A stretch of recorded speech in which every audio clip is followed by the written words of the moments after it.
ನಮಸ್ಕಾರ ಸ್ನೇಹಿತರೆ, ಎಲ್ಲರಿಗೂ ವಸಂತ ಕನ್ನಡ ಲಾಗ್ಗೆ ಸ್ವಾಗತ. ಇವತ್ತು ನಾನು ಶ್ರೀ ಮಹಾಲಕ್ಷ್ಮೀ ದೇವಿಯ ಮಹತ್ವ, ಪೂಜಾ ವಿಧಾನ ಮತ್ತು ದೇವಿಯ ಕೃಪೆಯನ್ನು ಹೇಗೆ ಪಡೆದುಕೊಳ್ಳೋದು ಅಂತ ತಿಳ್ಕೊಳ್ಳೋಣ. ಈ ವಿಡಿಯೋ ಕೊನೆವರೆಗೂ ನೋಡಿ.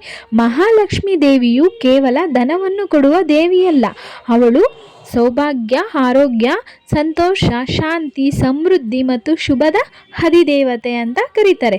ಮನೆಯಲ್ಲಿ ಲಕ್ಷ್ಮೀ ದೇವಿಯ ಕೃಪೆ ಇದ್ದರೆ ಕುಟುಂಬದಲ್ಲಿ ನೆಮ್ಮದಿ, ಶಾಂತಿ, ಐಶ್ವರ್ಯ ನೆಲೆಸುತ್ತದೆ ಎಂಬ ಹಿರಿಯರು ಮತ್ತು ಶಾಸ್ತ್ರಗಳು ಹೇಳುತ್ತವೆ. ಸಮುದ್ರ ಮಂಥನದ ಸಮಯದಲ್ಲಿ ಮಹಾಲಕ್ಷ್ಮೀ ದೇವಿಯು ಕ್ಷೀರಸಾಗರದಿಂದ ಪ್ರತ್ಯಕ್ಷಳಾದಳು. ದೇವತೆಗಳೆಲ್ಲರೂ ಅವಳನ್ನು ಪೂಜಿಸಿ ಶ್ರೀ ಮಹಾವಿಷ್ಣುವಿನ ವಕ್ಷಸ್ಥಳದಲ್ಲಿ ಸ್ಥಾನ ಪಡೆದಳು. ಆದ್ದರಿಂದ ಮಹಾಲಕ್ಷ್ಮೀ ದೇವಿಯನ್ನು ವಿಷ್ಣುವಿನ ಸಹಧರ್ಮಿಣಿ ಎಂದು ಕರೆಯುತ್ತಾರೆ. ಈಗ ಪೂಜಾ ವಿಧಾನದ ಬಗ್ಗೆ ತಿಳ್ಕೊಳ್ಳೋಣ ಬನ್ನಿ. ಬೆಳಗ್ಗೆ ಬ್ರಹ್ಮಮುಹೂರ್ತದಲ್ಲಿ ಅಥವಾ ಶುಭ ಸಮಯದಲ್ಲಿ ಎದ್ದು ಸ್ನಾನ ಮಾಡಿ ಮನೆ ಹಾಗೂ ಪೂಜಾ ಸ್ಥಳವನ್ನು ಸ್ವಚ್ಛಗೊಳಿಸಿ ಸ್ವಚ್ಛವಾದ ಬಟ್ಟೆಯನ್ನು ಧರಿಸಿ ಪೂಜಾ ಮಂಟಪದಲ್ಲಿ ಮಹಾಲಕ್ಷ್ಮೀ ದೇವಿಯ ಚಿತ್ರ ಅಥವಾ ವಿಗ್ರಹವನ್ನು ಪ್ರತಿಷ್ಠಾಪಿಸಿ. ನಂತರ ಅರಿಶಿಣ, ಕುಂಕುಮ, ಅಕ್ಷತೆ, ಹೂವು, ತುಳಸಿ ಮತ್ತು ತೆಂಗಿನಕಾಯಿ, ಬಾಳೆಹಣ್ಣು, ಸಿಹಿ ನೈವೇದ್ಯಕ್ಕೆ ಮತ್ತು ದೀಪದ ವ್ಯವಸ್ಥೆ ಕೂಡ ಮಾಡ್ಕೋಬೇಕು.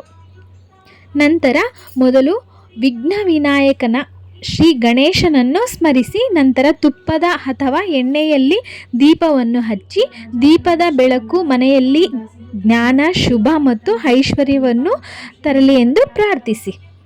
ನಂತರ ಮಹಾಲಕ್ಷ್ಮೀ ದೇವಿಗೆ ಅರಿಶಿಣ, ಕುಂಕುಮ, ಹೂ ಅರ್ಪಿಸಿ ಭಕ್ತಿಯಿಂದ ಈ ಮಂತ್ರವನ್ನು ಜಪಿಸಿ. ಓಂ ಶ್ರೀಂ ಮಹಾಲಕ್ಷ್ಮೇ ನಮಃ. ಈ ಮಂತ್ರವನ್ನು 11 ಅಥವಾ 21 ಅಥವಾ 108 ಬಾರಿ ಜಪಿಸಬಹುದು. ನಂತರ ಲಕ್ಷ್ಮೀ ಅಷ್ಟೋತ್ತರ ಅಥವಾ ಶ್ರೀ ಸೂಕ್ತವನ್ನು ಪಠಿಸಿ. ಅತ್ಯಂತ ಶುಭಕರ ಎಂದು ಹೇಳ್ತಾರೆ. ನಂತರ ದೇವಿಗೆ ಹಾಲು, ಪಾಯಸ, ಸಿಹಿ ಅಥವಾ ನಿಮ್ಮ ಮನೆಯಲ್ಲಿ ಸಿದ್ಧಪಡಿಸಿದ ನೈವೇದ್ಯವನ್ನು ಅರ್ಪಿಸಿ. ಕೊನೆಯಲ್ಲಿ ಕರ್ಪೂರದ ಆರತಿ ಮಾಡಿ ದೇವಿಯ ಕೃಪೆಯನ್ನು ಬೇಡಿ. ಭಕ್ತರೇ, ಪೂಜೆ ಮಾಡುವಾಗ ಮನಸ್ಸು ಶುದ್ಧವಾಗಿರಬೇಕು. ಕೇವಲ ಹಣಕ್ಕಾಗಿ ಅಲ್ಲ, ಒಳ್ಳೆಯ ಜೀವನ, ಧರ್ಮ, ದಾನ ಮತ್ತು ಕುಟುಂಬದ ಸುಖಕ್ಕಾಗಿ ದೇವಿಯನ್ನು ಪ್ರಾರ್ಥಿಸಬೇಕು. ಅದೇ ನಿಜವಾದ ಲಕ್ಷ್ಮೀ ಪೂಜೆ. ಲಕ್ಷ್ಮೀ ದೇವಿಗೆ ಸ್ವಚ್ಛತೆ ಬಹಳ ಪ್ರಿಯ. ಆದ್ದರಿಂದ ಮನೆ ಮತ್ತು ಪೂಜಾ ಸ್ಥಳವನ್ನು ಯಾವಾಗಲೂ ಶುಚಿಯಾಗಿ ಇಟ್ಟುಕೊಳ್ಳಬೇಕು. ಸತ್ಯ, ಪ್ರಾಮಾಣಿಕತೆ ಮತ್ತು ದಯೆಯಿಂದ ಬದುಕುವವರ ಮೇಲೆ ದೇವಿಯ ಕೃಪೆ ಸದಾ ಇರುತ್ತದೆ ಎಂದು ನಂಬಲಾಗುತ್ತದೆ. ಪ್ರತಿ ಶುಕ್ರವಾರ, ಆಷಾಢ ಮಾಸದ ಶುಕ್ರವಾರಗಳು ವರಮಹಾಲಕ್ಷ್ಮಿ ವ್ರತ ಮತ್ತು ದೀಪಾವಳಿ ಲಕ್ಷ್ಮೀ ಪೂಜೆಯ ವಿಶೇಷ ಮಹತ್ವವಿದೆ. ಈ ದಿನಗಳಲ್ಲಿ ಭಕ್ತಿಯಿಂದ ಪೂಜೆ ಮಾಡಿದರೆ ಶುಭ ಫಲ ದೊರೆಯುತ್ತದೆ ಎಂದು ಕೂಡ ಹೇಳ್ತಾರೆ. ಪೂಜೆಯ ನಂತರ ಪ್ರಸಾದವನ್ನು ಕುಟುಂಬದ ಎಲ್ಲರಿಗೂ ಹಂಚಿ, ಸಾಧ್ಯವಾದರೆ ಯಾರಾದರೂ ಬಡವರು ಅನ್ನದಾನ ಮಾಡಿದ್ರೆ ತುಂಬ ಒಳ್ಳೆಯದು.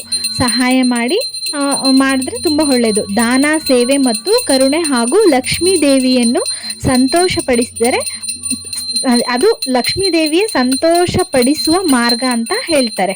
ಭಕ್ತರೇ, ಮಹಾಲಕ್ಷ್ಮೀ ದೇವಿಯ ಕೃಪೆಯಿಂದ ನಿಮ್ಮ ಮನೆಗೆ ಸುಖ, ಶಾಂತಿ, ಆರೋಗ್ಯ, ಐಶ್ವರ್ಯ ಮತ್ತು ಸೌಭಾಗ್ಯ ಎಲ್ಲ ನೆಲೆಸಲಿ ಅಂತ ನಾನು ಪ್ರಾರ್ಥಿಸುತ್ತೇನೆ.